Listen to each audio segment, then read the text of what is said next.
Great, great. Okay, so before we go on, I'd sort of like to. We have about 16 people on this call, so I would definitely like to meet everyone. I know some names I know already, but I'd just like a very quick introduction, just your name and what you do, and we'll sort of start in this order. So we'll have Adele go first, then Ademola, then Aisha Yusuf, then Chiamaka, then Chinedu. So Adele, over to you. Okay, thank you very much. Good afternoon. My name is Adele Adeyemo. I am a strategy public relations guy with Integrated Indigo Limited. Okay, nice to meet you. Good afternoon, okay, everyone. so Ademola, yeah. My name is Ademola. Hi, Ademola. I work with JK as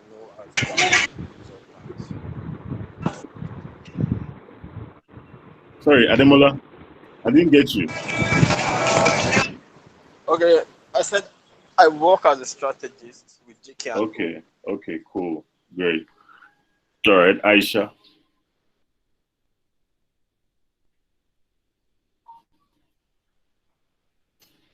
Is Aisha there? Okay. Let's move to Chiamaka then. Hi everyone, I'm Amaka and I work with Bill Burnett as an account manager. Okay, so Chinedu Chukuma. Nice to meet you, Amaka. Hi everyone. Truth here. I work as a strategist for News Media, a digital agency. Great. Yeah. Nice to meet you, Emmanuel. Emmanuel, are you here? Yeah. Good afternoon. Good afternoon. Yeah, my name is Emmanuel Muwole. So I'm a digital marketing analyst. I do basically digital media buying. So I'm just owning my strategy skills. Yeah. Okay, cool. Nice to meet you. Yeah, thanks. Yeah. Fabiola Ngwembu. Hi, I'm Fabiola. I work as a strategic planner in an agency.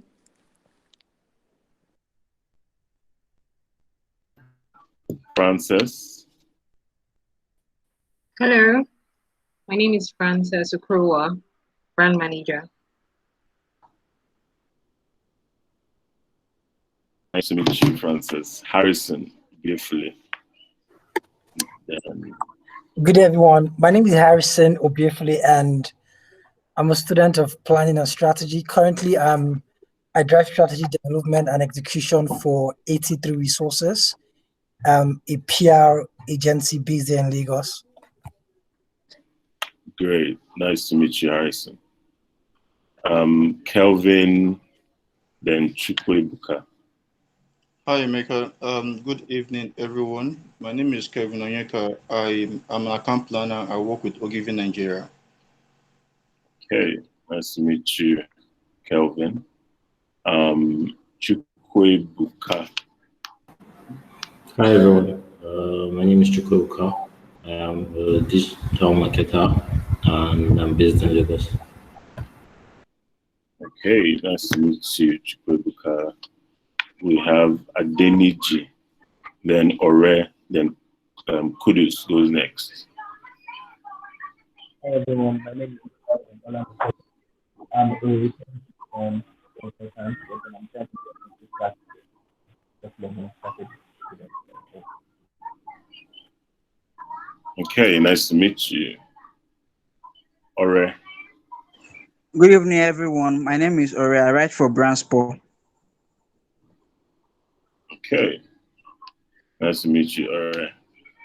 Then Kudus next. Then we'll go to Queen, Samuel. Then and that's it.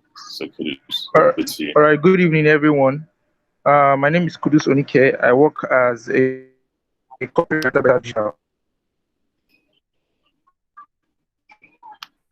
Hello. Okay. Yeah. Nice to meet you, Chris. Yeah. Okay.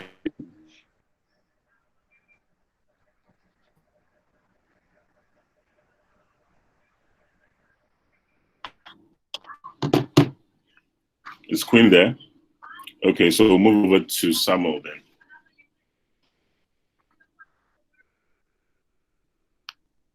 Is Samuel there?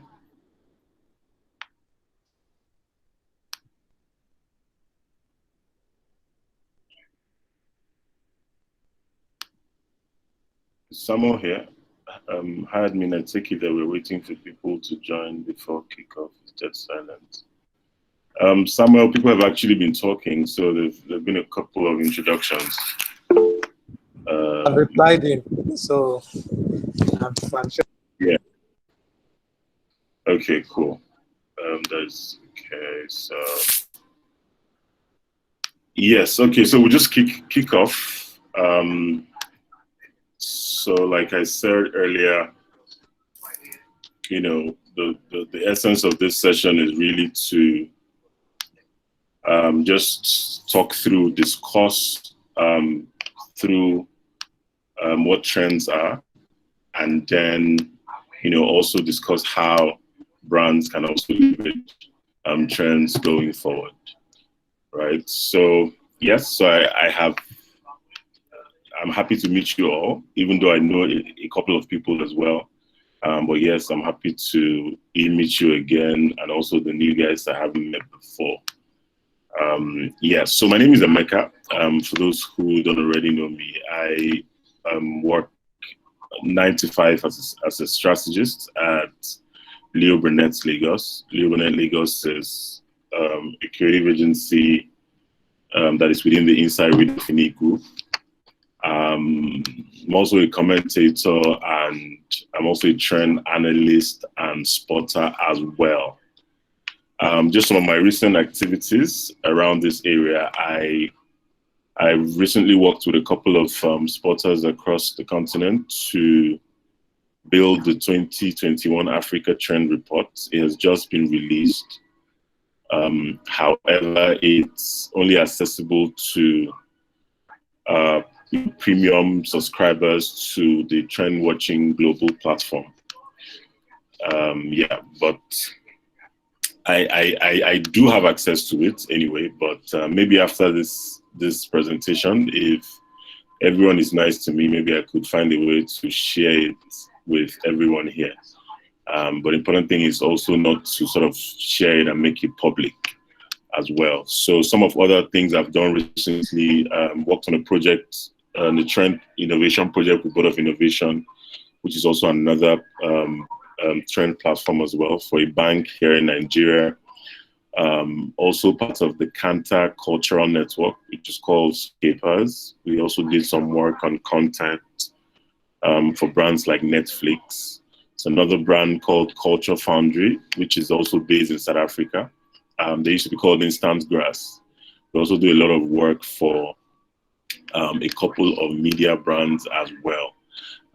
Then with Africa Leadership University, the recent Ali Baba Get GT Global Challenge for 2020, I was also one of the mentors for the startups. And also very recently, through the Trendwatching network as well, I also worked on a project for Amsterdam University of Applied Sciences with the marketing students to help them identify a couple of trends that we're tracking here, you know, on the continent, right? So that's just a snapshot of my activities within this space.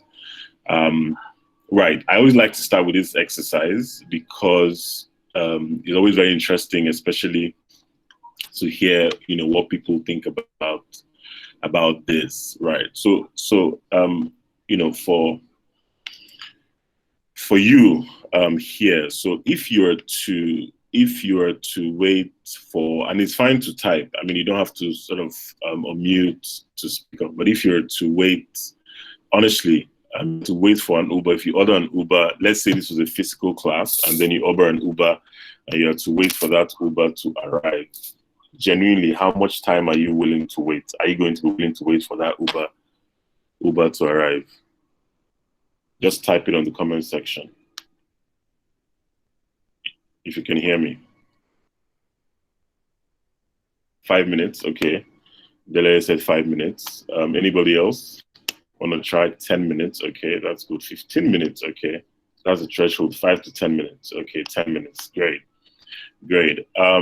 Yeah, that's very interesting because a recent study that was done by Strategists, they realized that the more was location in the country, the less where we wait, right? The more Uber or the platform was in the country, the less people were willing to wait for their Uber to arrive. So it's interesting how, circle back 10, 15, maybe 10 years ago, right? If you were to go out to get a cab, or you had maybe a cab person that you had their number, right? You would most likely wait for 20 minutes or 25 minutes. The guy says, oh, I'm going to arrive there in 30 minutes or less. You'd most likely wait that time, right? Until the platform came. And the interesting is, if you had asked people, if I had asked everybody, okay, someone is saying they can't see my screen. Just can somebody confirm if my screen is showing? Just to be sure. It's actually showing on my end here. It's showing, right? It's showing here. I can see your screen. How long can you wait? Showing clearly, yes. So let me see who that was. Okay, Emmanuel. So Emmanuel, maybe you can try to jump off and jump back. Okay, great. Thanks, guys. So yeah, so it's showing. Yes. So if so imagine how long you would have waited. You've probably waited like 30 minutes or like 45 minutes or whatever for the guy to come, because that was the other alternatives that you have. And I know if you had asked people at the time, oh, how would you want taxis to be better? People would probably tell you, oh, maybe drivers should be less rude when they're talking to you, or maybe the fares or the cab fares should be more realistic, or maybe they should have air conditioning in the cab, or whatever those suggestions would be, right?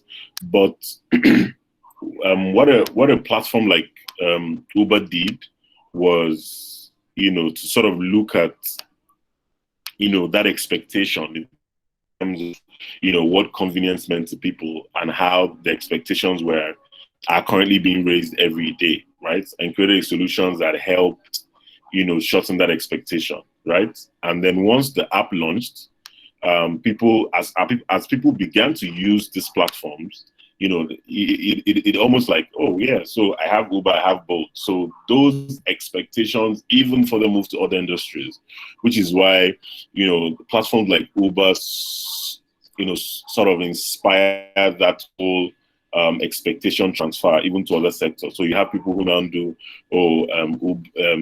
Uber-like laundry, Uber-like laundry services, or other kinds of businesses, even to bank platforms. So people started expecting their, bank platforms or mobile platforms to also give them, that sort of responsiveness as well. I'd like to play a short video.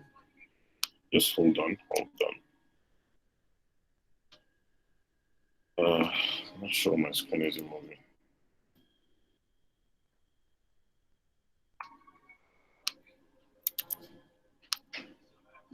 Just a second, I'm trying to move my screen, but for some reason it's not moving.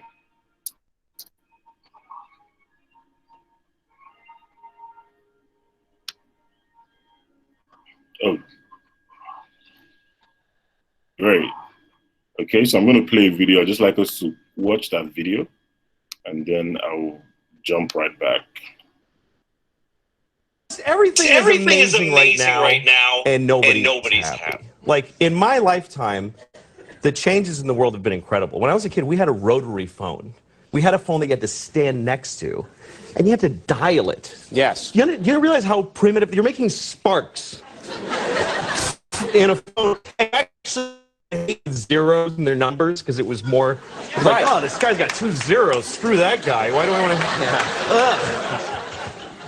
And then if they called and you weren't home, the phone would just ring lonely by itself. And then you wanted you to go in the bank for when it was open for 3 hours. You had to stay in line, race, check like an idiot. And then when you ran out of money, you just go, well, I can't do any more things now. I can't do any more.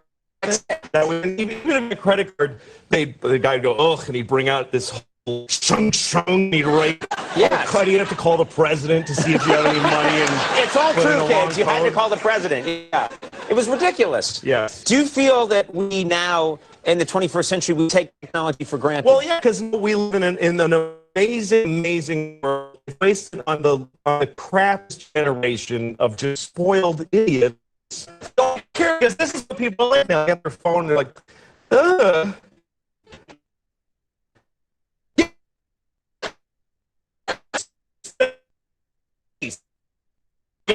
Back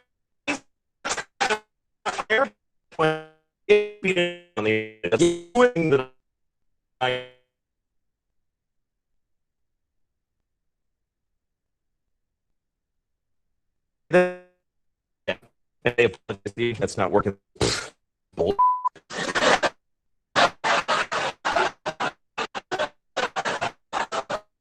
Quickly, the world something no exists only 10 seconds.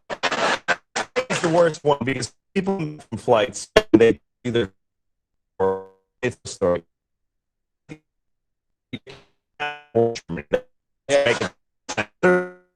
If my first of all, we did 20 minutes. Then way 30 minutes. Oh, really? Did you?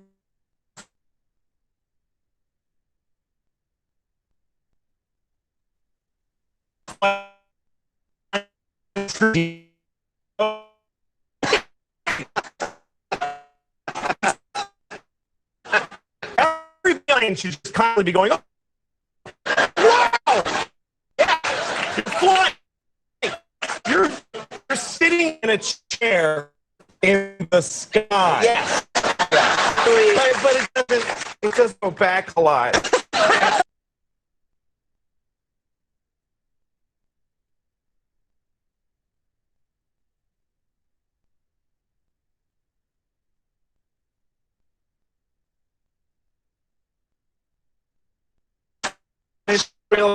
Here's the thing.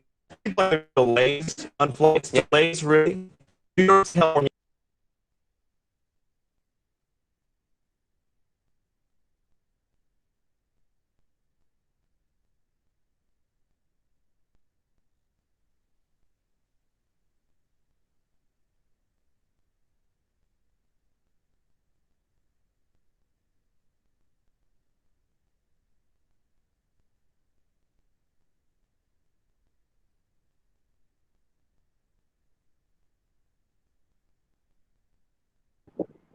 Hi, Emeka.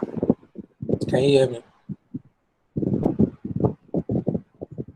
We got to a point and it seems the video is very difficult to follow. It keeps breaking. So maybe you should just summarize it.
Hello, can everyone hear me? So I think Well, Emeka is having can hear. Yes. network issues. So he's trying to look for a better location.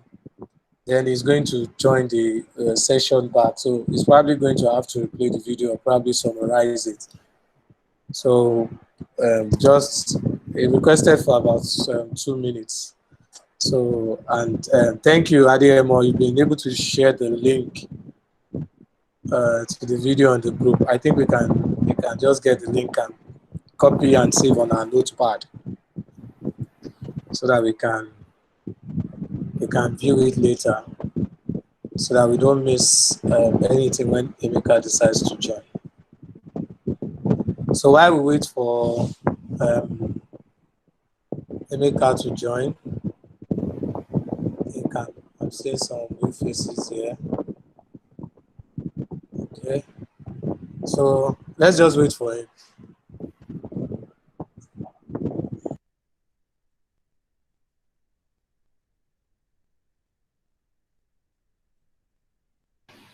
Hello, can everyone hear me? Yes, I can. Okay. Apologies. I think my internet was. Yes. Oh my god. Okay. Did you guys see the video? Was it playing? Because it went off at that point. So I wasn't sure if we watched it to a point. Did anyone see the video at all? It was breaking actually. It was breaking. You could barely hear anything from the beginning actually. It was a bad DJ listen.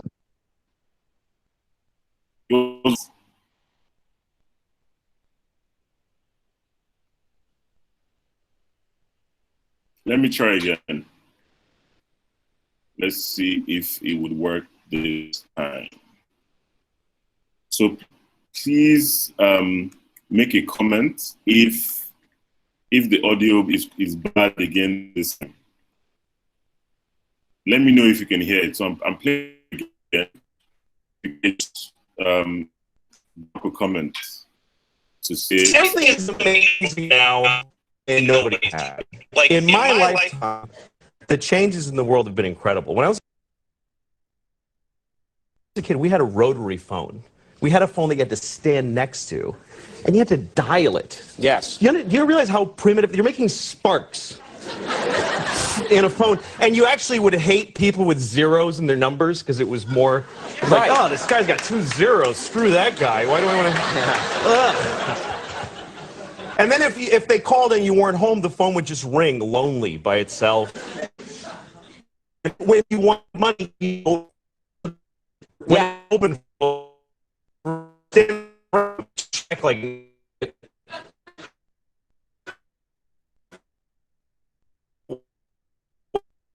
Yeah, that was it. And even if you had a credit card, the guy would go, oh, and he'd bring out this whole chunk, and he'd write. Okay, I'll just find a way to send the video across. Yeah, I think everything is amazing. It's great. We already have the link. Actually, someone send the link. Okay, cool. Yeah.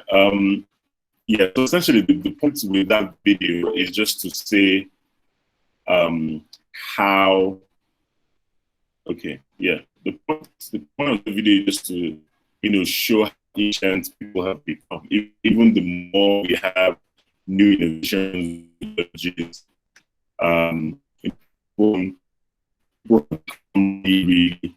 really impatient. The dynamic today of businesses. I mean, for some of us who work in advertising, work in the industry, I mean, it's something happening every day, right? You open the phone, there's a new solution, there's a new that. It's an overwhelm of products, of brands, of services, of everything. There's so much out there, and sometimes the question is, how do you make sense of all of this, right? So if you look into space and how is it same looking, Amber?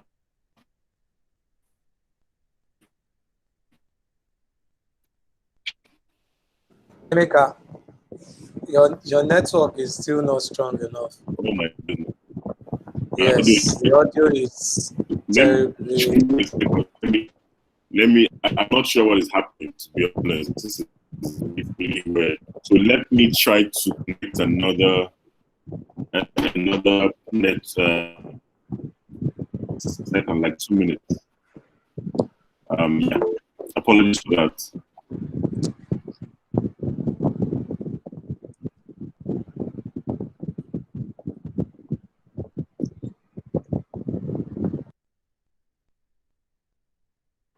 Hi guys, sorry for the network wahala. Please bear with us.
Okay, hi everyone. Can you hear me now? So Yes, I've switched to an entirely different network. So if you can hear me, just drop a comment.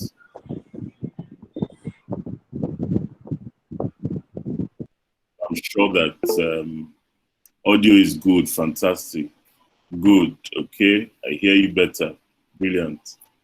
Can anyone else hear me better? 2 more people, and then we can move ahead. Let me see. Better now. Okay, thank you, Francis.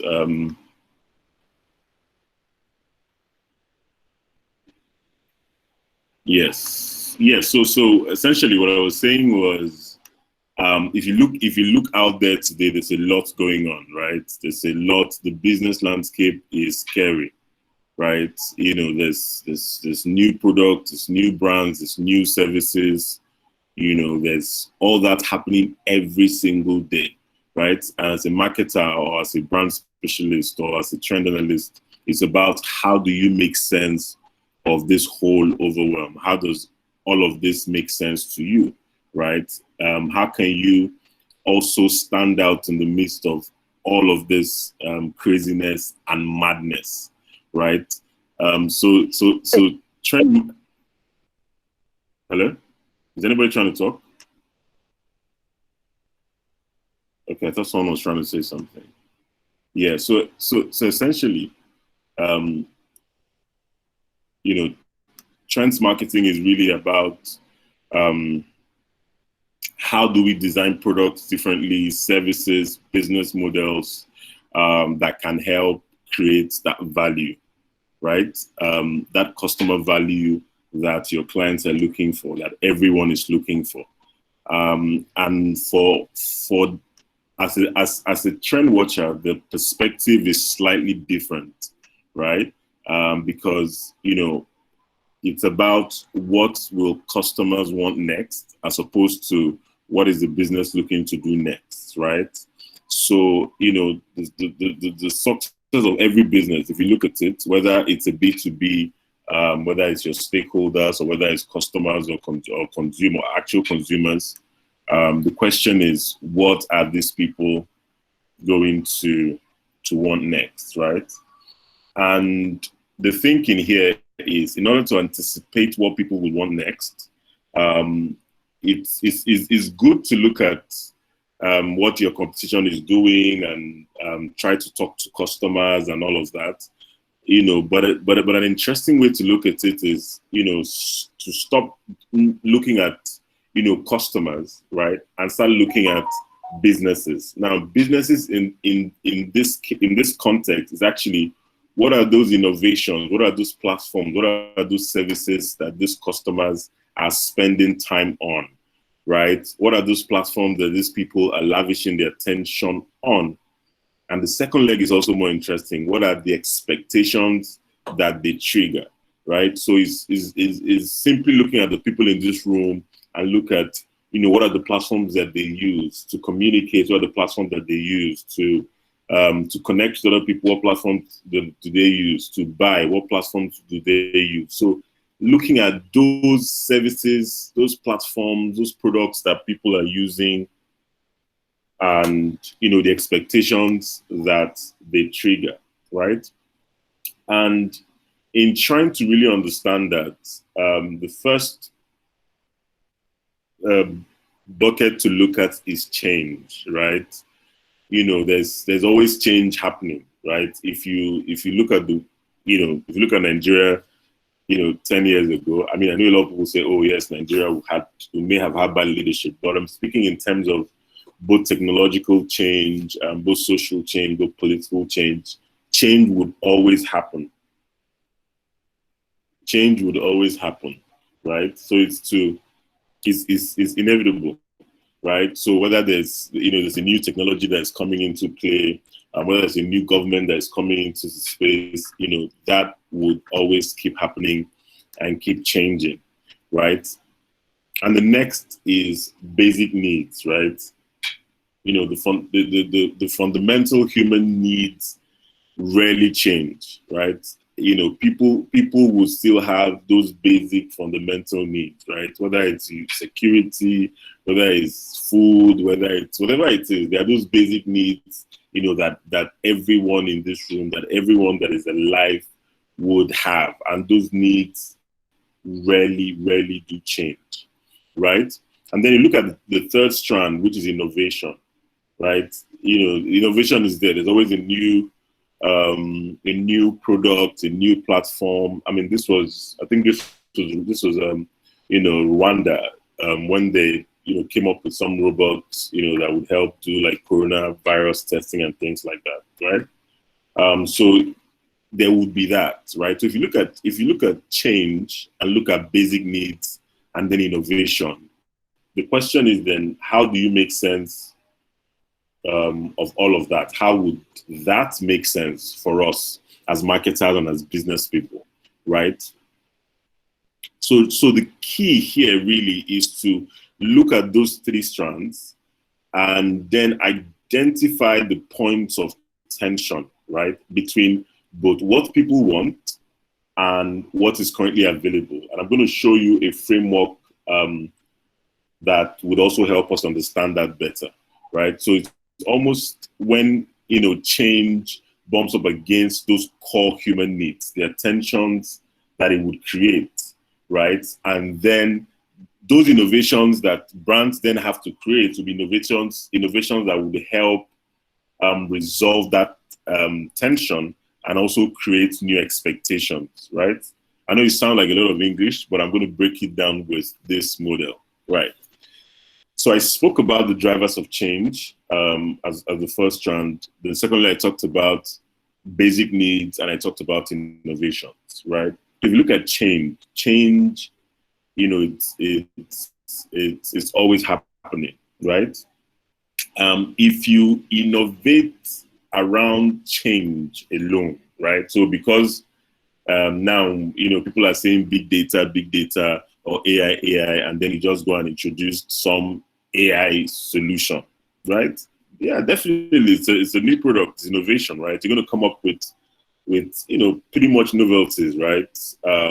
If you look at the tiny box diamond directly on the drivers of change, and then if you look at basic needs, right, and you innovate your product or you create your service or you create whatever it is that you're creating based on a basic need, right, it's very likely that you would create more of the same, right? You create more of the same thing. So for example, if you want to innovate around the basic needs of food, people want to eat, people have to eat to survive, you're going to set up a restaurant, right? You're going to open the next place, which is fine. I mean, it's business, you're going to make money, but it's more of what is already available or what is already expected, right? So the thing here then is to look at those drivers of change, right?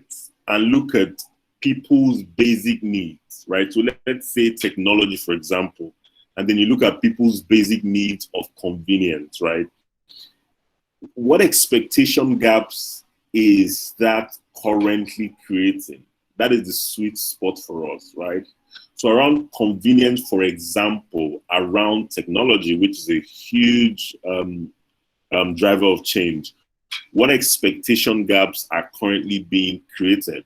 And how can you innovate your product, your service, your campaign, or whatever it is that we're doing to meet that expectation? So that's essentially the secret to spotting trends, right? It's about looking at, the drivers of change, look at the basic needs, and then try to understand the expectation gaps that are being created, and then try to resolve it with our solution. So essentially, to anticipate what people would want next is to look at not just the customers alone, but in terms of what they're using, what they're doing, where they're going, and how they are playing, and how they're, whatever it is you're doing, what are the expectation gaps that those things are creating exactly, right? So you look at basic needs. There are tons of them. There's authenticity, there's belonging, there's collaboration, there's community, peace of mind, security, relevance, empathy, convenience, identity, loyalty, simplicity, social status.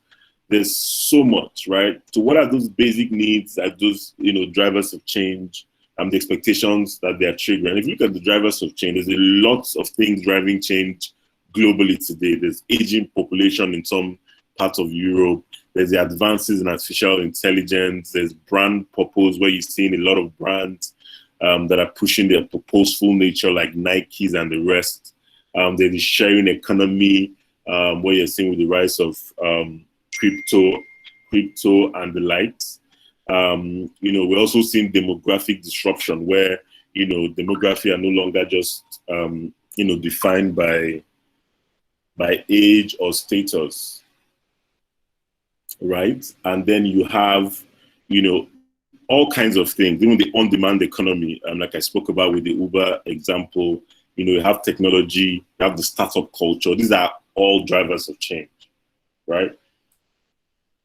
And then you look at innovation. So when it comes to innovation, what are the possible ways that you can innovate? There are different ways that you can innovate. Innovation doesn't necessarily always mean, oh, you must launch some amazing product, or you must do something that is larger than life. No, it could be as basic as your vision for your business, or your vision for your brand. It can be as simple as your business model. How do you want to structure your model in a way that is different, that is unique, that is in line with the expectations that a lot of your consumers or your customers are having, right? Yes, around product, it could be a product, it could be launching a new product. Be launching a new product that allows people to drink from a spoon, or whatever it is. It could be a service, right? It could be the way that you then deliver the service. It could be an experience. It could be the way, if you look at the impact of COVID today, how has experience changed? How has experience evolved? It could also be that as well. So these are different ways that you can innovate, right? Then, we've sort of jumped the gun, but I know that a lot of people in this room are also asking, yes, I hear you so far, but what do we really, really mean by trend? So break it down. What really? So if I step out of this meeting today and somebody says, okay, what are consumer trends? What does that really mean? Or what do we really mean by that? Right? Now, fashion. Before I move on, as I'm speaking, I'd like us to just share ideas. 1 or 2 people, just tell me what you understand by trend. It could be 2 words, 3 words, 4 words. Just write in the comment section of what you think a consumer trend is, or a trend is?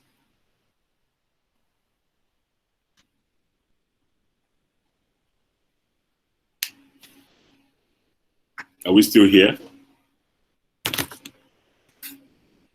Okay, the fastest person to share his thoughts on trends, I'm going to share the 2021 Africa trend with that person. Okay, so Somebody has my shared on thoughts the on message.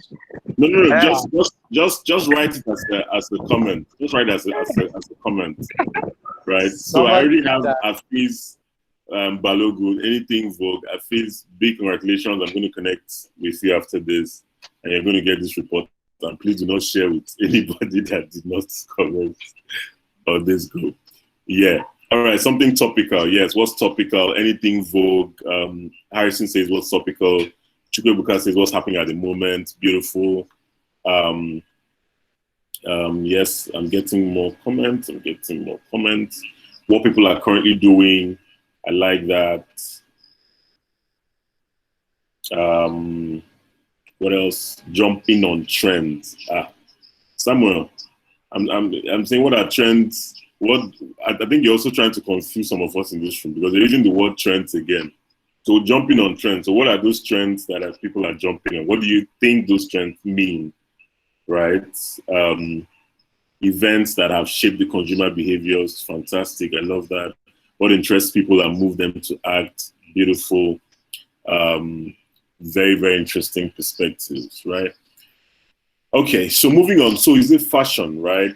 A lot of times people look at, fashion, new fashion, and say, oh, this is what's trending now, right? Is this types of Ankara pattern pants and then, nice African pattern cakes or whatnot, right? Fashion. Some say, oh, data, right? So if you understand, the impact of the virus, for example, on the stock market since the outbreak, you probably have an idea, of what is trending, right? Some would say technology, right? The avalanche of technology today, where you're seeing, technology driving almost everything that we do, everything that we're doing today, right? Some people also would think of it as fads, right? So, like somebody said, what people are talking about, what's hip. I know some of us remember, some of this. Some of us remember some of these things that were all over social media at the time. All of those things that people are sharing. It's like what's hip at the moment, right? There's also that. But however, right, a consumer trend or as a trend spotter or watcher, it's a lot more deeper, and that is what I'd like us to sort of take away from this. Yes. Take away from this session in terms of how we look at it and how we make sense of the things that we see around us, and also how we leverage that as well as business people, as planners, as strategists, as writers, as intelligent people that we are. So a consumer trend essentially is a new manifestation among people, right? In behavior, in attitude, expectation of a fundamental human need, want or desire, right? So what is that new manifestation, right? Remember the slide where I talked about, all those basic human needs, right? They're very basic. What is that new manifestation, the way people are behaving towards those needs, right? So for example, how are people eating now? What is the attitude towards food? What is the expectation, that people have around food, right? So what are those new manifestations? So really watching closely to see what are those things that how people are behaving differently or reacting differently, around a need that you already have, even if it's as basic as security, right? what is that new thing? What is that new behavior around those things, right? And trends then begin to emerge as business people, as brand people, as planners, as strategists, as innovators begin to address these human needs in new and in novel ways, right? These human needs based on those expectations. Remember what I said, based on those expectations that those needs are triggering, right? So tracking these trends then help you sort of meet those consumer rapidly changing expectations, right? Because if you look at the world today, the concept of self-expression has changed, right? Now, there are platforms that are allowing people to express themselves better. People want to look better. People want to talk. People want to be, people want to show, be more expressive, be more out there, visually, right? So there's that, thing around self-expression, right? Which is, also a basic need, but it's how people are now beginning to express themselves in new ways. Now, I hear a lot of people have photographers, individuals have photographers, private photographers, before they post a picture, before they share something, they have to take 15 or 25 pictures. Then they select the best and they give it an amazing edit, and they put out an amazing quote that will go with it and put it out there, right? It's people are beyond even just expressing individually. People are reimagining food, right? What can food become? That whole concept of everything, every single thing that goes into food. People are looking at, okay, what is possible? What are those possibilities that exist now around food? What can we do? Also, how can we present this food? Presentation, has even become even stronger, becoming stronger and stronger than the food itself, right? So you see sometimes people can share these experiences, they can show it, they can snap it, they can recall it, they can show it, but when it comes to eating the food, they may not even be as interested in eating the food as much as they're interested in, how that food is being presented or how that food is expressed, right? Travel is now being remapped. Back in the day, if you want to travel, you probably just travel to, what are those countries people used to travel to? Okay, maybe you travel to the UK, probably go and stay in a hotel, just stay in a hotel and for 5 days, 10 days, and then you're back. Now that concept of travel, that need to move around to travel is changing, it's being remapped. So now it's about the experiences around that travel. See people making the decisions or the choices around where they want to go because of the kind of experiences that they want to be part of, because of the exclusivity that those experiences also help them express. So when I'm here and as people see that, oh wow, how is he here? Where is this place? People want to go there. You see that's the reason why when you travel to some places, when you're showing or you're documenting your experience, your travel experience, you're seeing people, telling you, oh wow, can you tell me more about this place? How can I go here? I've had people travel to certain places because they've seen me go to those places, right? You're looking at, people are now looking at even local tourism, places that were there before. These places have been been in existence, in places like maybe Calabar or, in somewhere or in Jaws, or all those places that were not appreciated before. Now you're having all of these guys who call themselves, travel and tour agencies begin to create experiences that let you, go to those places, right? We'll see how Airbnb, for example, sort of also changed that whole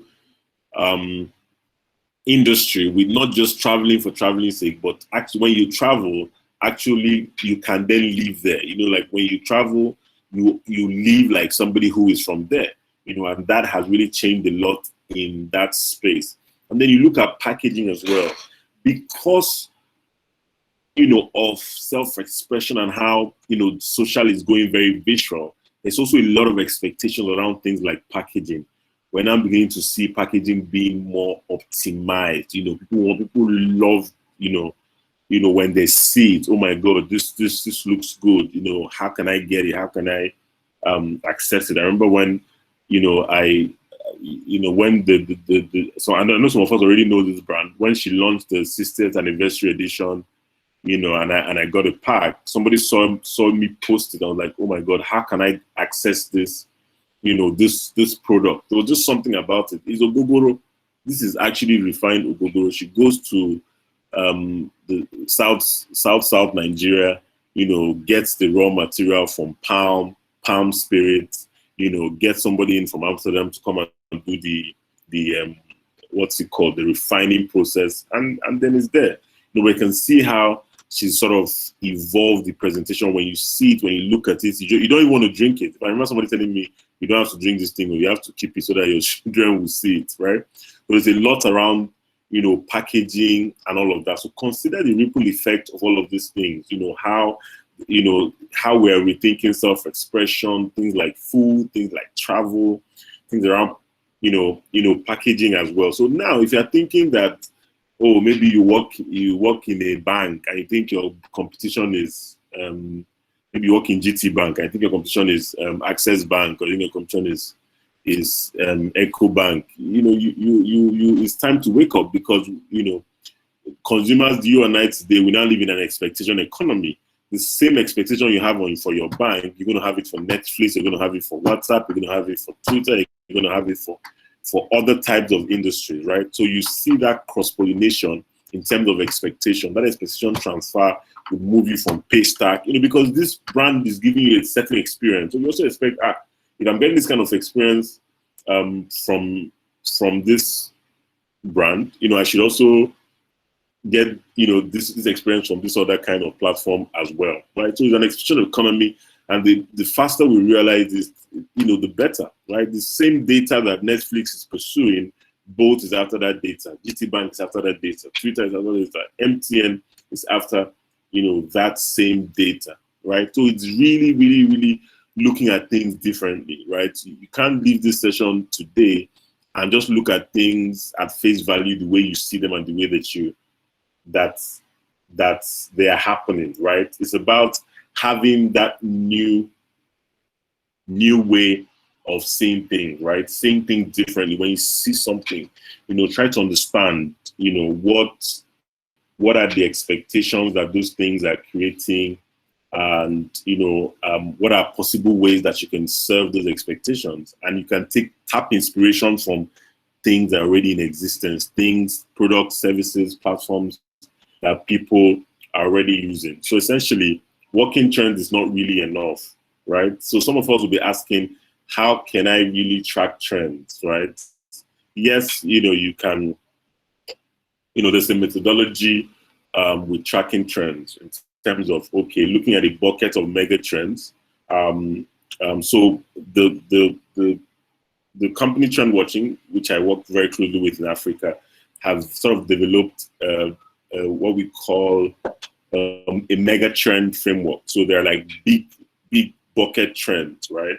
Then looking at these trends is then to look at it and then zero it down to local trends that would then be relevant for the market or where you serve and for your business, and you can build upon that. I'm just going to show us examples of what mega trends are, and also some of the examples that can represent those mega trends, so that we can also begin to see how it works. So there's a mega trend called betterment, right? It's super relevant even in Nigeria, in Africa today.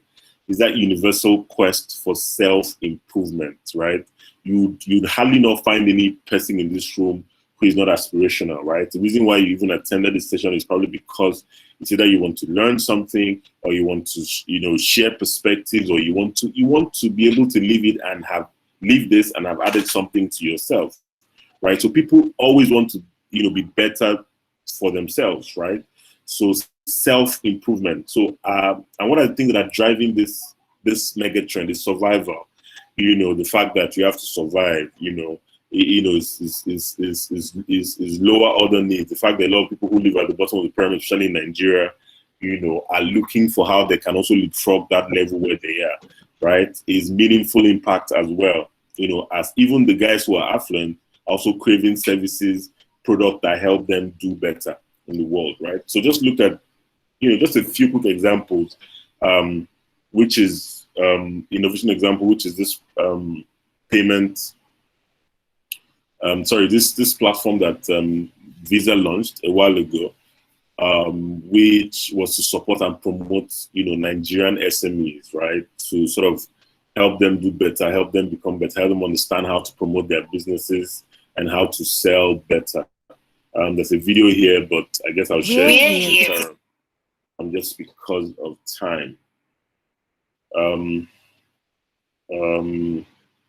Right. So this is also another brand which was launched in the middle of the pandemic. So this whole idea sort of came up at the time, the idea had been coming up, but at the time the pandemic hit, it was almost like this needed to happen. So this brand sort of introduced Too Short in the market at that time to, sort of help, Nigerians, become safer, whether in their homes, whether when they're going out as well.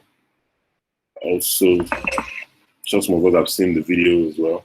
Then Jobberman, another example, and MasterCard sort of teamed up recently to place 3 million Nigerians in dignified employment by 2025. So there's actually a partnership that MasterCard currently has, with Jobberman to ensure that, by this 2025 would have up to 3 million people who would be, better persons and would have good employment. And then you also have human brands as another example, which is the desire for brands with personality. Now people expect their brands, to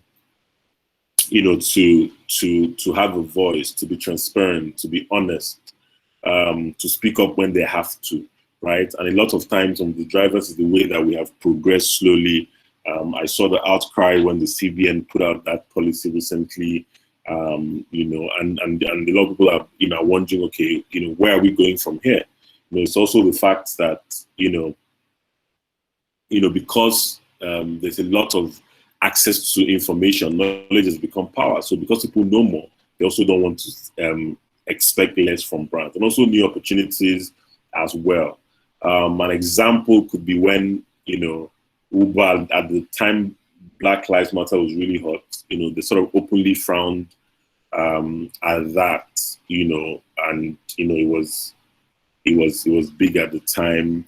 This was just local when we started seeing some platforms that were supporting some, very, some of the causes that were happening at the time. This was Empower, when this, sort of did a partnership with Flutterwave to sort of support this movement at the time. Then you have another trend called mega trend called Ubi Tech. Ubi Tech is, that pervasiveness of technology that we have today. There's, if you're looking at issues, a lot of people are building solutions, platforms that are tackling and dealing with actual issues, right? Around healthcare, education, knowledge gap, skills, connections, and more, right? So what are the solutions that are helping people? What are solutions that can help us solve some of these issues as well? And you look at some examples. This is just a social funding campaign that was a platform that was set up to help a lady at the time during the protest as well. Another really big trend, especially that is very relevant here, both in Nigeria and on the continent as well, is local law, which is that whole importance of local, right? Now, people are now looking inwards around local products, local services, knowledge, supporting their own, as a way to,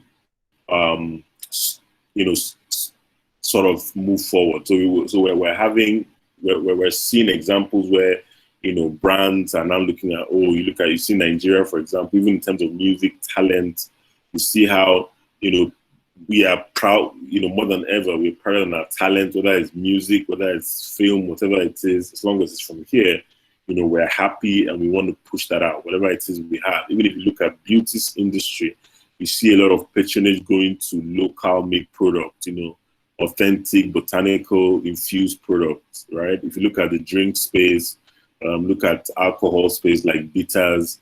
I'm sure some of us in this room are very heavy bitters drinkers.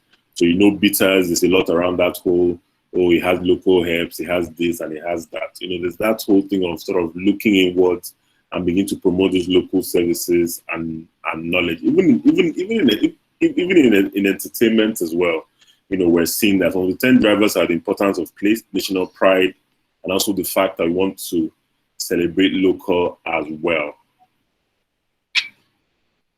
Now, the thing about some of these innovations, some of these examples that we have seen is really not about whether they were successful or whether they were not, right? It could be successful, it could have failed.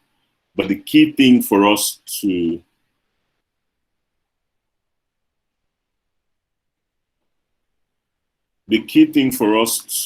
do would be to look at that and try to understand, what expectations that triggered that particular solution or that particular innovation, right? So if an app or maybe tomorrow Uber closes down and you say, oh, okay, because Uber is down, then it's failed. No, that expectation around convenience, around on demand is still there. It's been triggered. So there are other industries that can tap into that. And I was I downloaded my banking app recently, and I saw that it's been upgraded to another. It's been further optimized, and you can see how these platforms are under pressure every day because there's a certain expectation that you have when you want to transfer money or when you want to do any transactions, right? So it's not about if it was successful or it was failed. The learning is to look at those innovations and ask yourself, what are those new expectations that they're creating, and then begin to spot the patterns in these expectations. And that is actually how trends are being defined. It's critically look at those innovations critically, and then look at, okay, what expectations are they meeting or are they fulfilling, and what needs are they serving, and what are the patterns there, and how can you leverage that either for your campaign or for your product or for your service, right? This is just a sneak peek into the report I was going to share with the gentleman who commented first. So even going further into the 2021 trend report, we sort of looked at some trends that are also birthed from these trends I shared earlier, but trends like creative challengers, which is that whole new wave around creatives. We looked at skills for all as well, which is how if you notice, there's a lot of brands and platforms now trying to democratize skills. It's no longer beyond going to formal institutions. There are now different ways that you can learn, or you can, whether it's a business person, whether it's a marketing person, as well. So these are just some of the trends that were explored. So there's actually a canvas that would help us understand how to actually spot trends. That way it's practical, which is why I said that most times these sessions are actually very practical. For some of us who have sort of done some of these courses before, in my other trainings, would already have a sense of how this map works. But I'm also going to try to explain it. If you can see my screen, is the map clear enough? If the map is clear enough, just say yes, it's clear, and then I can move into speaking to. Please, can we have access to the presentation? That's a question by Kelvin Onyeka. Kelvin, once we're done with this presentation, we'll address that question and concern. Okay, so moving on to the canvas. So can we see the canvas? Okay, yes, Chinedu says yes. Thank you, Chinedu. Right, so you can see the big circle. There's a trend, there's inspiration, there's emerging expectations, there's basic needs, there's drivers of change, there's innovation targets, there's your target audience, and there's your innovation. It's a very simple canvas that you can apply on a daily basis on your day-to-day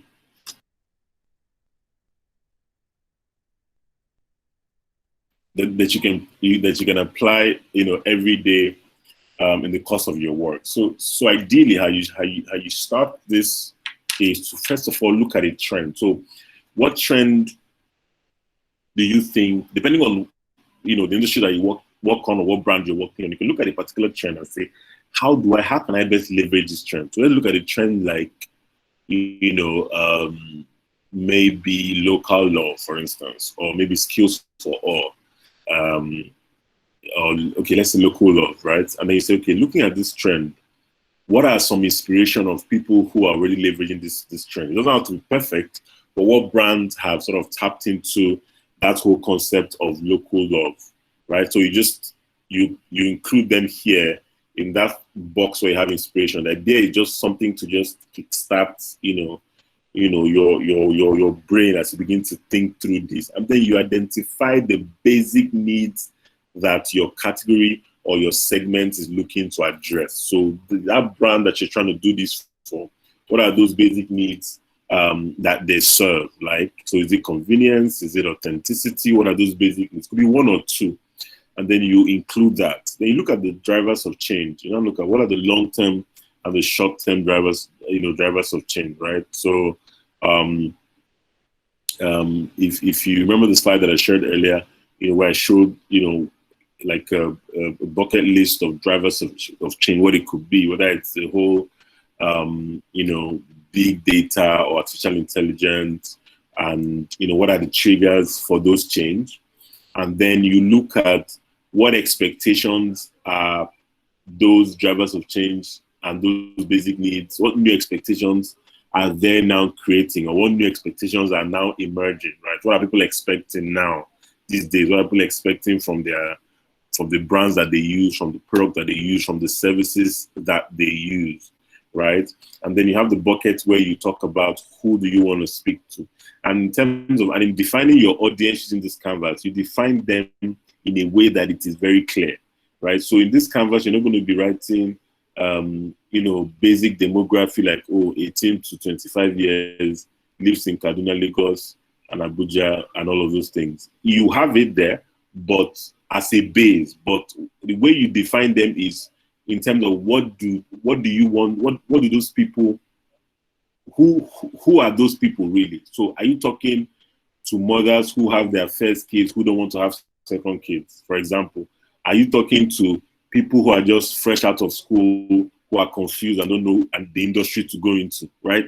Write in a way that is very clear and that it helps you in one sentence or in two sentences understand exactly who you are talking to. Ideally, when you're doing this exercise, you can print this, put it on a sticker board, and then you write on it so that it's clear. In the practice sessions that I've had before, we've actually done these exercises in a way that people actually, write on this canvas and put out their thoughts, right? So you have your target audience, and then you now have your innovation. So what do you want to do, right?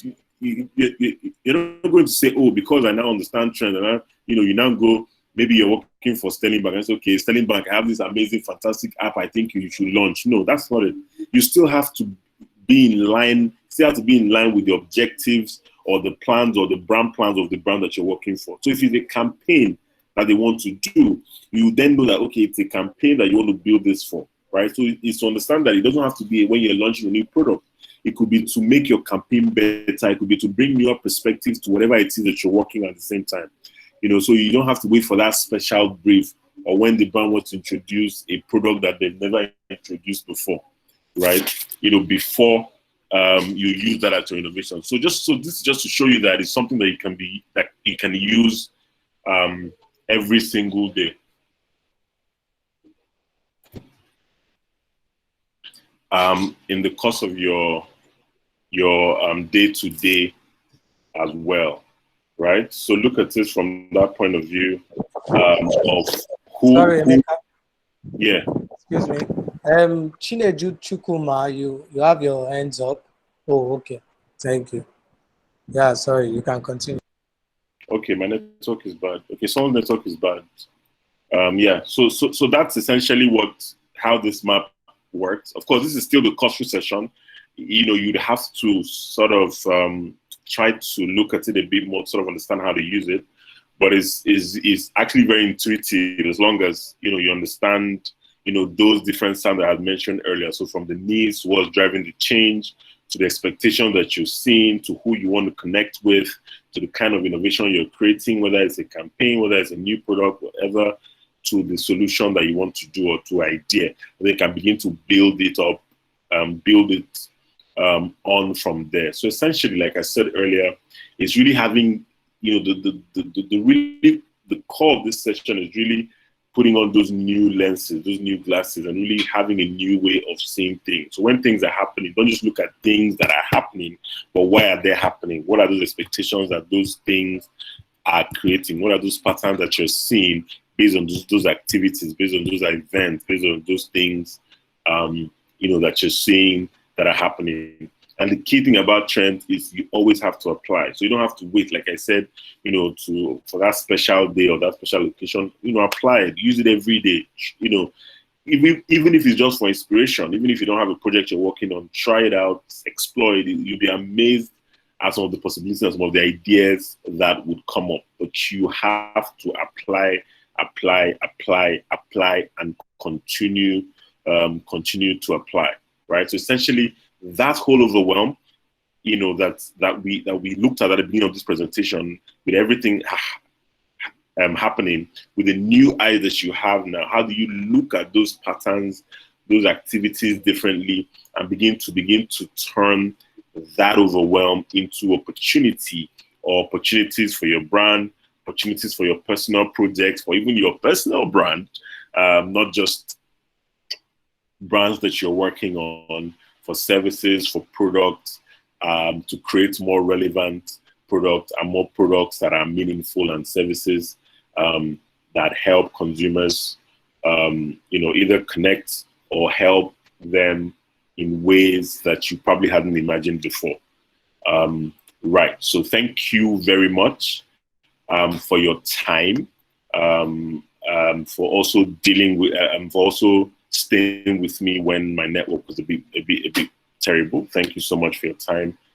And I guess at this point, Sharif, over to you, but I guess at this point, we'll just take a few questions that you'd have, and then we can move on from there. Thanks. Thank you, Emeka. Thanks for going through the stress of joining us today, despite the fact that you've just ended the session about an hour before this session, and then you still didn't turn down the offer to join us. We are most grateful. So at this point, we just have about 5 minutes for questions and answers. So if you have any questions that you want to ask, just raise your hand, and I'm going to call you. So if you have a question, just raise your hand, and I'm going to call you.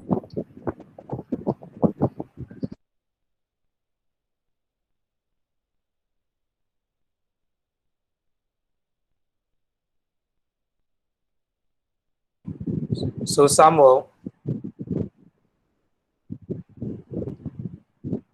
Yeah. I'm here.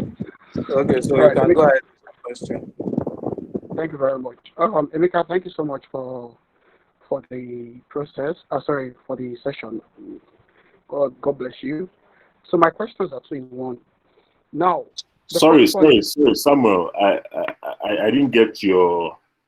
I didn't get what you said. The first thing you said, I didn't get that. No, I said thank you for the session. God bless. Oh, okay. I thought it was a question. Okay. All right, great. So my questions are two in one. So if we pay attention closely, we understand that there are firms or institutions that focus on trend mapping and trend spotting, and at the end of a particular period, maybe a quarter or the year, they churn out reports around, trends to look out for and all of those things. Now, my question is, with the fact that we have reputable or respected firms like, the likes of PwC and Trendwatching itself, spotting trends already, how do we validate the authenticity of these trends to what we are doing?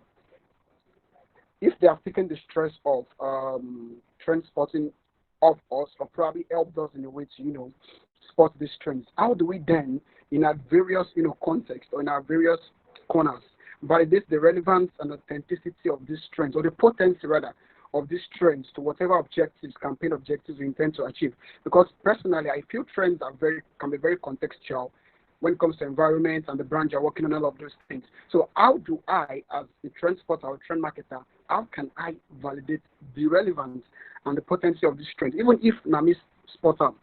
I just feel that there's a way to validate them. Now, the second thing is this.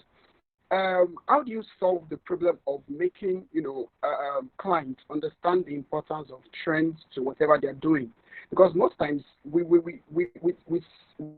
get briefs, that require a kind of re-engineering or reconfiguration from the business, from the client side, and we try to justify this reconfiguration or re-engineering with the fact that with consumer trends, you understand? And clients for who they are, some of them find this very, very, they see it as an affront to their thinking. So how do we then convince them to understand that, okay, these are consumer trends? And in my very recent experience, some were even arguing with me that they understand these trends, that they just feel that it's not relevant and all of those things. But have a campaign objective, which they expect, you as an agency or as a strategy and a planner, as a strategist and a planner, to deliver. And these trends are, are things that you feel that can help them, maximize those objectives. So how do we get to convince them to understand that, okay, these things are crucial, and for us to be able to deliver optimally on these objectives, you need to rework the brand or the product or service from your own end. So those are my questions. Thank you very much. All right, thank you very much, Samuel.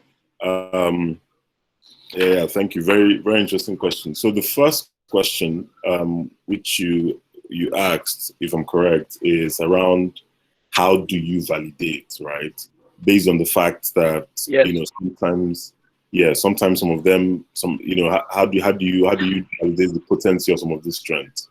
Now, a lot of trend. If you look at a lot of trend companies, right, or trend organizations, there's also heavy reliance, right, on people who are in those markets in terms of understanding what trends that are relevant there, right?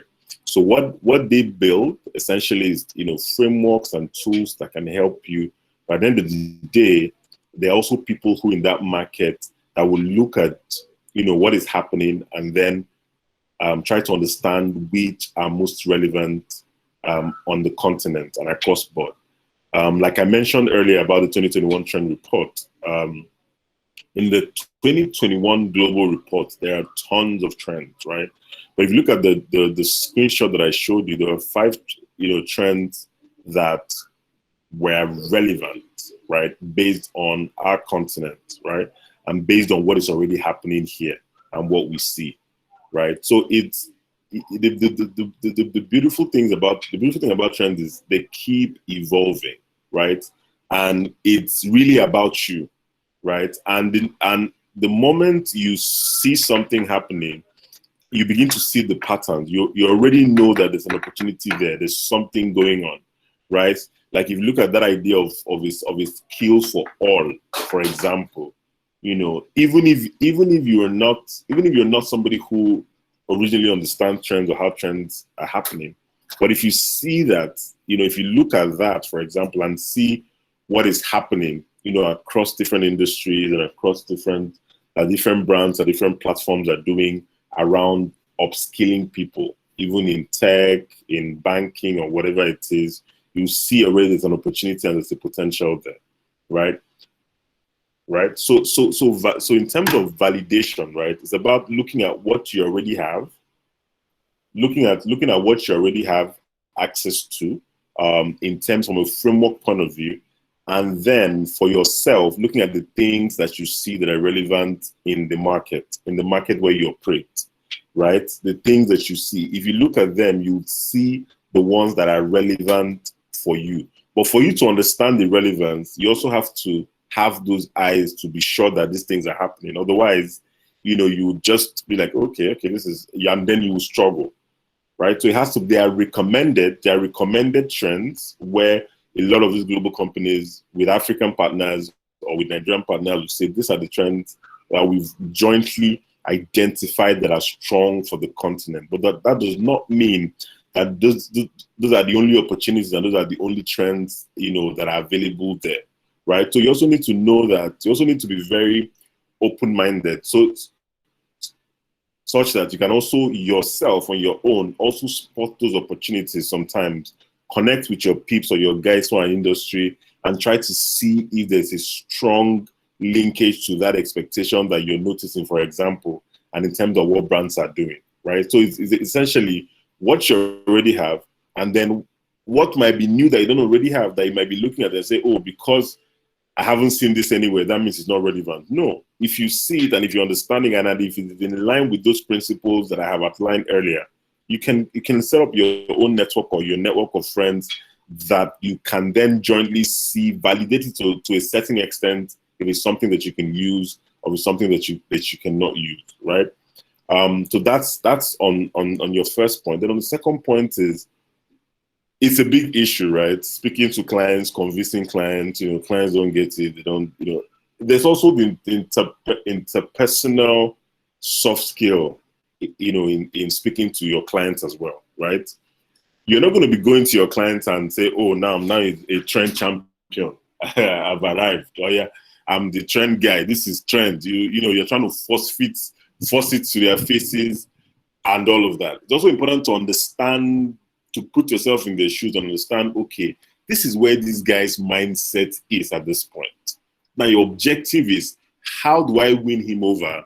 To begin to understand that observing some of these things and looking at some of these innovations, some of these expectations can help us improve on the quality of work, right? From that point of view first, not necessarily it can help us, transform, or it can help us, become a robot tomorrow. No, it's a gradual process, right?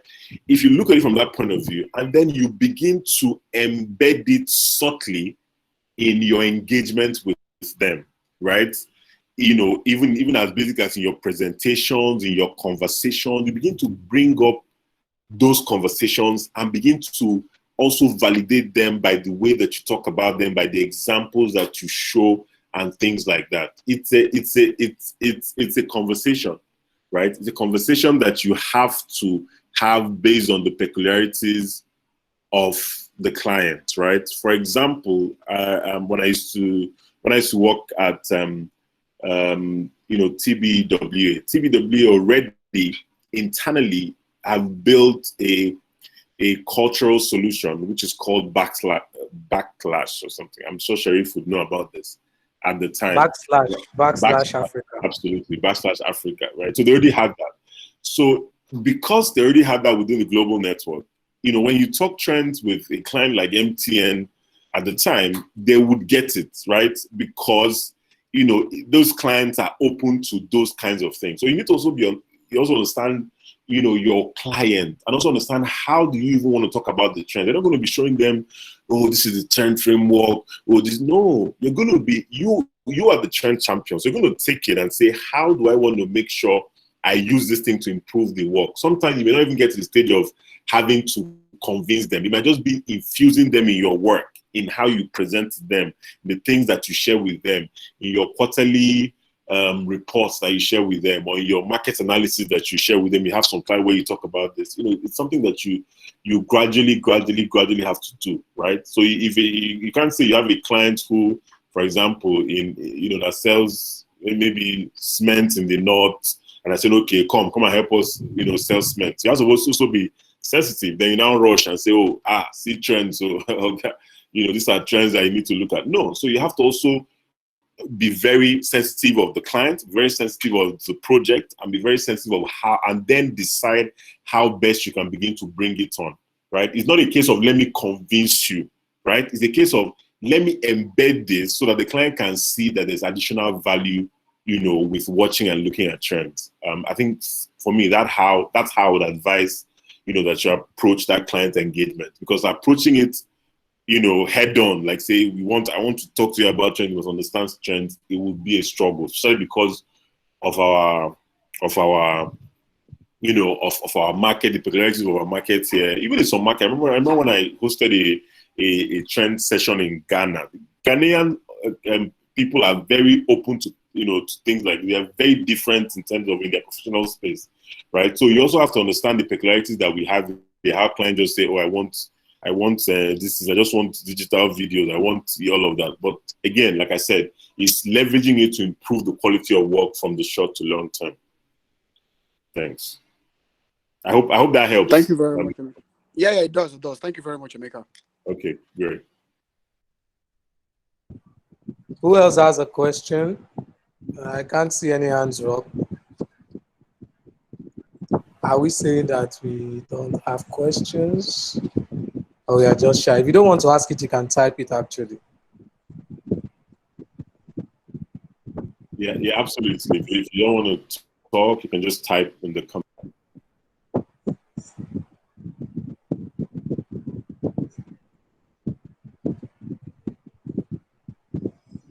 Do we have any other questions?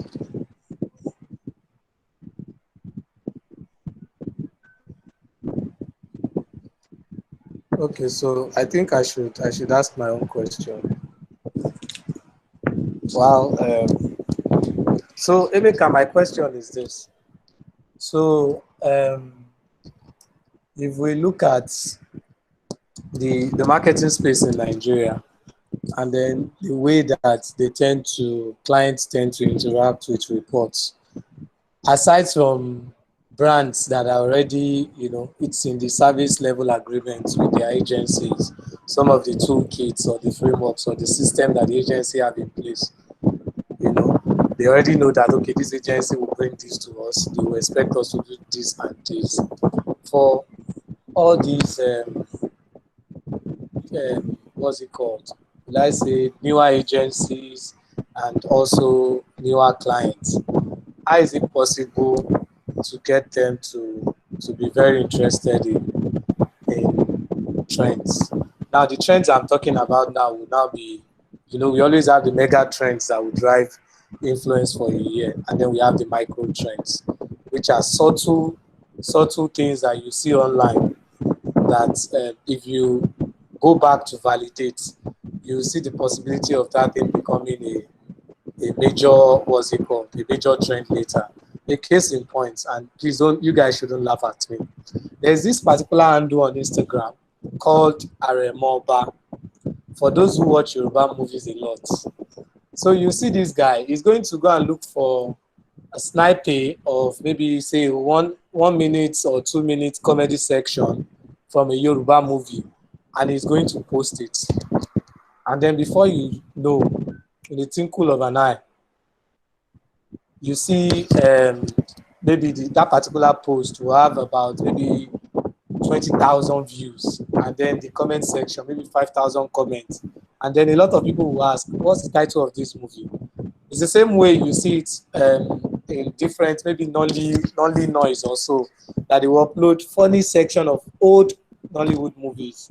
And then people would ask for the title. And then by the time you go to YouTube, before that post and after that post, you see a spike.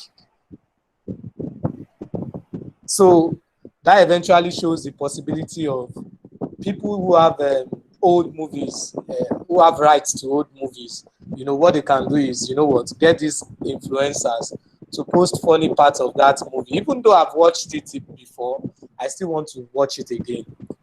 So that's an example of testing. So how do you get clients to invest, little resources on micro validations, like what I've just spoken about? So if a client has something that a particular niche can, help popularize, and then they can test to see if it's going to work or not, and then they know, okay, when we did this, before this post, this is what we have. After this intervention, don't let me use posts now, because it could be anything. After this intervention, this is what we have. That way, by the time you track it for a year, you know the best position or the best approach to use when you are doing that. And then when you are preparing for the following year, you are not going to start as a novice anymore. You already know that, okay, after testing maybe 4 times in a year, this particular route happens to be the best. So how can we get clients to invest little resources in micro testing, especially when it relates to micro trends? when it's not something that is that big, but then the intuition in you is telling you that this thing is going to be a big stuff. So that's my question. Yeah. Thank you, Sharif. Okay, yeah. So I mean, very similar to my response to Samuel as well. You know, one of the ways that I would say, you know, to begin to sort of entice clients or begin to woo clients would be to show, right? So sometimes, you know, we try to tell them, we try to convince them. It would be to actually do something. For example, imagine you have like you know, a 5 slides presentation, for instance, where you do some of these things and, you know, in your own small scale way, right? That doesn't necessarily need you to invest. And, you know, write in a way that is relevant for that client's category or that client segment. And then you share with them, right? And when you share with them, there's that note or that rather that says, you know, we need to do something a little more extensive to, you know, get a bit more insight or whatever, right? Almost like something that you can always continuously use to tease them for a period of time and then eventually get their buy-in. And in this whole conversation, remember that client engagement is also at different levels, right?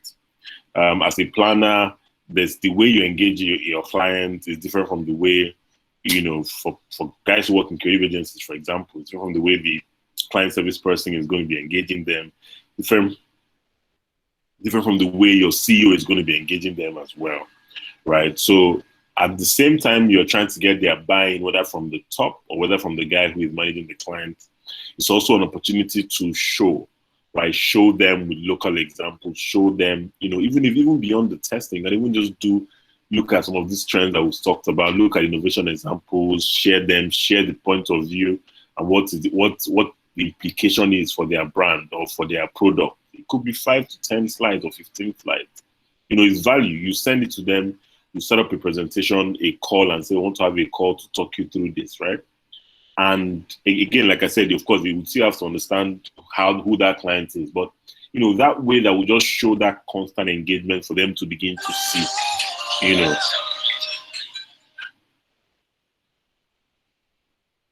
So thank you for that, Emeka. Yeah, so for them to begin to, you know, also see, because ultimately, like you said, and like Samuel said, it's difficult, right? You know, in the long term, in terms of speaking to clients, but it's a huge opportunity in helping them understand it, right? And helping them see the value it is for them, not see it as something that is just up there, you know, that they can either do or do without, but always tie it to the brand, always tie it to the product, always tie it to the objective for the year. So it has to be customized even the way that you sell it, rather than just some random ideas and innovations I just want to share with them. Yeah, thank you very much. So on this note, since we don't have any hands up, I think we have to call it a day. So Emeka, thank you very much for your time, and to all the people who joined us today. Thank you all for taking time to join us. I have some interesting people here that I felt they were going to ask questions. Are they shy? But then maybe when we continue to have other interesting sessions, we'll be able to do this more. So Emeka, thank you very much. For as regards the slides, I would have a discussion with Emeka Kelvin. So I'll get back. I'll send an email to everyone, and if we are able to share some parts of the slide, we will, for the full slide. We're going to share. Yeah, Harrison. Sorry, I've been screaming all day. I forgot I was muted. I want to ask just one simple question. Oh, okay. Yes, sorry to cut you. Emeka, just 1 or 2 tips. What are your top 3 favorite platforms for trend spotting other than Twitter? And secondly, what do you think about jumping on trends? I used to handle community management for Indomie, and we used to do a lot of jumping on trends on Twitter. Just the same way Sterling Bank does actively. And once we got bumped, really the backlash was swift. And since then, I just told my department lead that I think we need to first of all study where the conversation is going first, and see how we can jump on it instead of just what is trending, let us make it creative or a video or a tweet to just show that we're also conversant with this trend. So what do you think about jumping on trends? Is this something you would encourage for brands to do? And the first question, so your favorite platforms for transporting. Thanks. Yeah. Okay. Thank you, Harry. Okay. Yeah. So first of all, jumping on consumer trends, yes, right. But jumping on trending conversations, which is what I imagine that you're speaking to, I would have, my advice for that had always been to do with caution, right? Because there's always that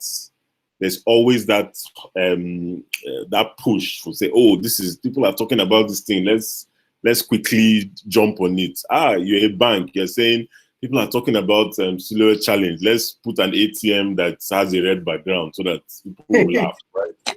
There's all of that, in terms of people want to, that excitement, really, a lot of social media handlers are like, let's do it. So it's with, I'll say with caution. Talk about trending conversations.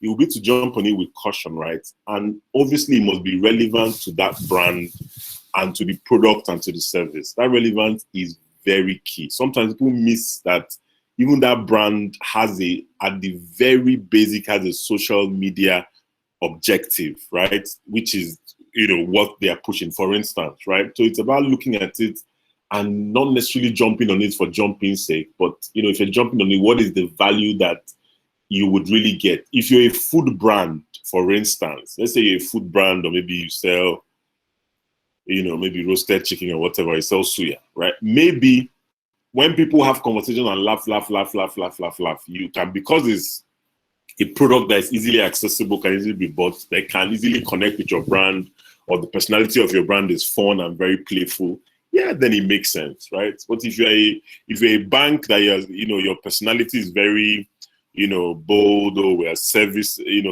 it called? Service optimization, customer excellence, blah, blah. And all of a sudden you're showing an ATM dancing the Silhouette Challenge in a red background, then it becomes worrisome. So those backlashes would always come. So it's always important to look at it, look at it really critically. There's an interesting tool. Maybe you can also have this discussion with Sherry, but I know there's an interesting tool at the time within the TBWA network as well that they use, which they call, I can't remember the name now, but it's very interesting. It's actually how you can also jump on trending conversation, like you said. So there's a whole disruption live, absolutely. So you take that conversation. There's a whole tool. So when you do the first level, the engagement or the reaction would determine whether you move to the next level or to the other level or to the other level, right? So for me, for that, I'd say apply with caution. It's easy to be fast, be on the highway, try to do it because everybody's doing it, but really be that brand guardian. Even when all your colleagues are saying, let's jump, be that guy that will say, no, this doesn't represent our brand. This is not our brand ethos. This is not our brand personality.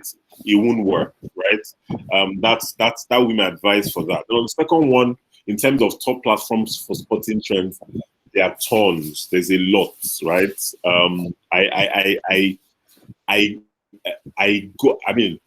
I'd say, yes, Twitter is one, obviously. Google, obviously, there are specific kinds of platforms too in different industries and verticals that you can check. What I will do for you, let me send you like, I'm going to send you something. Yeah, like it's like a sheet. It's like a live sheet that would help. That can also show you, you know, different platforms. But my top two, like I say, you know, Google is one. But you know, when I say Google, Google is Hydra-headed. So when I say Google, from Google, I go into some platforms that take me to other platforms that take me into other platforms that bring me into other platforms. Right? So there's a lot of. So, but I'll give you specific websites. But Twitter is one, like I said. But Twitter isn't really so much. Twitter for me is mostly conversations that people are talking about. So trending conversations and things like that. But most times it's on websites, platforms, you know, blogs, technology blogs, entertainment blogs. You know, a lot, you know, there's a lot of them, even down to your Vogue magazine, down to your, you know, TechCrunch. There's a lot of those platforms that you see a lot of this innovation and these ideas and what people are doing, right? What I would also say is also join the Trendwatching Inside Network platform as well. You know, just so that you can also be very abreast with, you know, new technologies and new platforms that come out. But for a list, a specific list, I'm going to share it with you. But I essentially use Google, but different websites and platforms on Google, and sometimes Twitter. Yeah, Harry, does that help? 100%. Thank you so much. Yes, Thank you, Emeka. Okay, cool. All right. Yeah, so thanks, Emeka. We were rounding up before, but then, so since you've promised a lot of people a lot of stuff at this session, I've Please, I hope noted somebody them is taking notes of my promise, so I don't. So yeah, I've written them down. So I don't go and give people I didn't promise. I'm going to shoot you an email after the session as regards what you've promised. So on this note, we'd like to say thank you very much to Emeka and everybody on this call. We are very grateful. So you can all unmute your mic and say thank you to Emeka. Thank you, everyone. Thank you, everyone. Thank you for the guys who are All ready. right, thank you, Emeka. Thank you so much, Emeka. Thank you, Emeka. Thank you so much. Thanks, I appreciate it. Thank you. Yeah, thanks, everyone. Thank you, Fabiola. Fabiola is actually a planner she's based in Senegal.